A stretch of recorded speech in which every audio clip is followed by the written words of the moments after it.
Isa ang Quezon Province sa dinarayo ng mga tao lalo na pag tag-init. Matatagpuan dito ang iba't ibang resorts na pwede niyong pagpilian. Kaya sa araw na ito dadalhin ko kayo sa isang tourist spot na talaga namang dinarayo dito sa may Real Quezon. Ang biyahe mula Manila papunta rito sa Real Quezon ay higit kumulang mga 3 oras lamang. Sa ganda ng mga tanawin na makikita mo, habang nasa biyahe ay talaga namang mag-e-enjoy ka. Kung gusto nyong kumuha ng mga memories, pwede rin kayong huminto dyan sa may gilid para mag-picture-picture. Tabi-tabi ang mga beach resorts dito na talaga namang napaka-affordable. Alam ko naman na importante sa ating mga taga-syudad na once in a while ay mag-relax-relax tayo. Alam niyo ba na officially na ang munisipalidad ng Real sa Quezon ay first class municipality ng probinsya ng Quezon? Ito ay coastal town na matatagpuan sa eastern shores ng Luzon na nakaharap sa Philippine Sea. Kaya talagang maraming matatagpo ang rural beach resorts dito. Maraming matatagpo ang tourist spots dito kasama ng mga zigzag views na overlooking ang ganda. Marami ding mga river sceneries dito. Narito rin ang Baluti Island na madalas puntahan ng mga turista na mahihilig sa surfing. At syempre tulad ng ipinangako ko sa inyo, hindi rin magpapahuli ang pupuntahan natin ngayon na isa sa tourist spots ng Real Quezon, ang Balagbag Falls.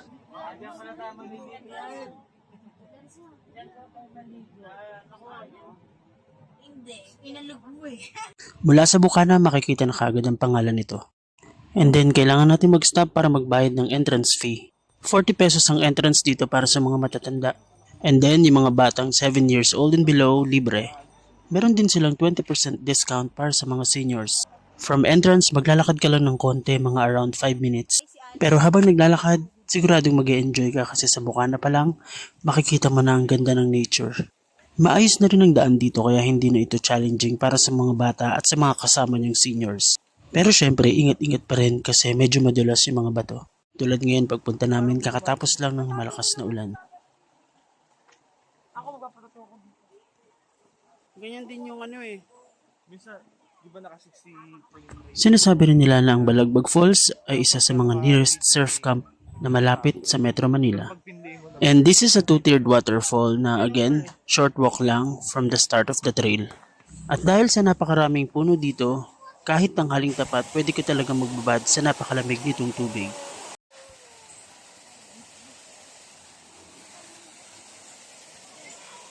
Dito pa lang sa baba, sasalubungin ka na kagad ng napaka-relaxing na tunog ng tubig mula sa talon. May mga rental cottages din dito sa paligid, so kung marami kayong dalang gamit at may dala kayong mga pagkain at marami naman kayo, pwede kayong mag-share-share. I think it's around 700 pesos. Pero kami hindi na kami nag-rent. Dito na lang kami sa tabi nag-prepare.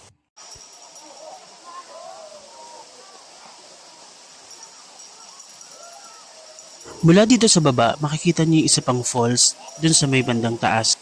Bali 50 meters ang total height ng Balagbag Falls. And then, ang basin naman nito dito sa may baba is about 15 meters in diameter and 5 meters ang shallow depth. Alam niyo ba na ang Balagbag Falls ay naging frequent venue for shooting of major films and travel vlogs? Na-feature na rin ito sa iba't ibang travel documentaries ng napakaraming beses. Ayan, so from here, galing dito sa ibaba, pwede kang umakyat dito papunta sa pangalawang falls. Again, be careful, especially now, kakatapos lang ng ulan, medyo madudulas sa mga bato. Kung may mga bata kayong kasamang aakyat dito sa taas, alalayan nyo rin sila kasi medyo matatala sa mga bato. Pero kung may mga kasama naman kayong mga seniors na medyo hirap na sa paglalakad, hindi ko na i-recommend na umakyat pa sila dito. May mga malalaking bato rin dito na kailangan nating tawirin para makarating tayo doon sa bungad ng pangalawang falls. Super exciting nito lalo na sa mga taong may hilig talaga sa mga adventure gaya nito.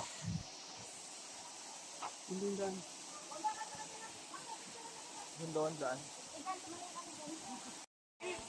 So ito na yung paliguan dito sa may taas at pwede ka rin tumalon dyan sa kanatatayuan ko papunta doon sa baba kung saan tayo nanggaling. Pero hindi ako tatalon kasi hindi ako marunong lumangoy. At ito naman ang bubungad sa iyo pag akyat mo dito sa may taas. Yung buhos ng tubig dyan para kang minamasahe. Yung feeling na parang ayaw ka na niyang paalisin.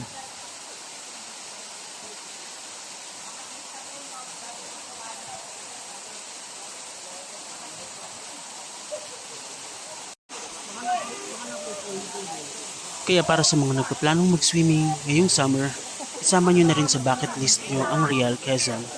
More budget-friendly resorts at meron ka pang Balagbag Falls na talagang mang breathtaking.